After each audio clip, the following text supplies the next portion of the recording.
Making a Cane from Privet Hedge. Continued. William Hovey Smith, 2025. In finishing up on our cane, we have it very nicely baking on the top of the stove here. And it will stay there until that is completely set. And the stuff sets fairly, takes a while until the stuff sets, and that takes a while, 12 hours, 14 hours, that's all. But we'll just sit there and let it very peacefully bake and harden, and then when it does, that'll be as permanent a finish as we can possibly put on it.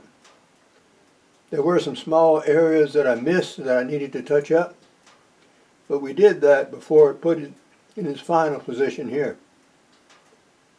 Now the result, a very interesting cane out of an unusual and despicable shrub that is privet hedge. Controlling invasive privet hedge. William Hovey Smith, 2025. This is Hovey Smith, the Backyard Sportsman. And today we're going to talk about trying to suppress privet hedge, which is an invasive shrub introduced into the U.S. by English colonists and has been here ever since. And it is prolific. It has numerous small seed which birds carry. It will also sprout from the roots.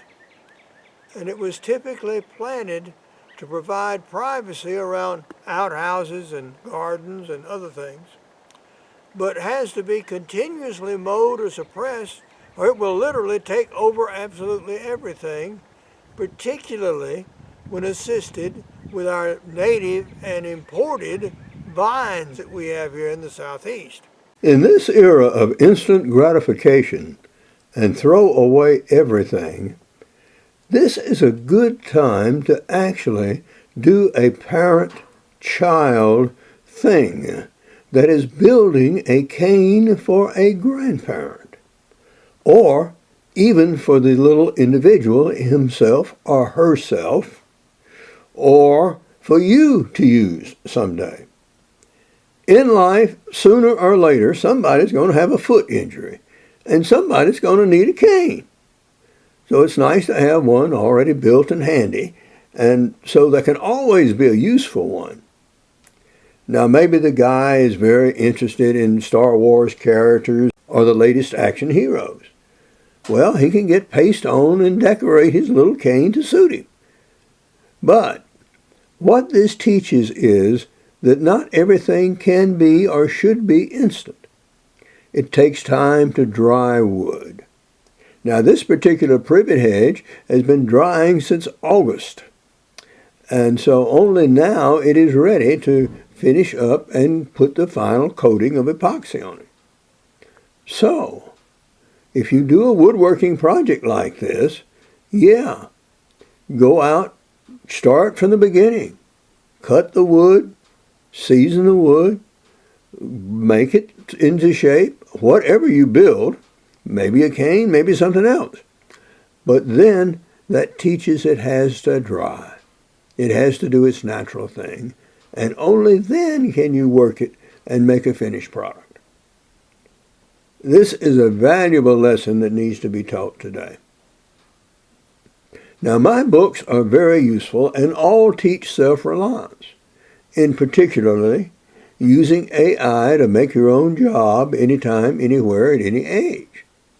In this book, I tell you how to create your own original job ideas, as well as exactly how to start your own business in the United States.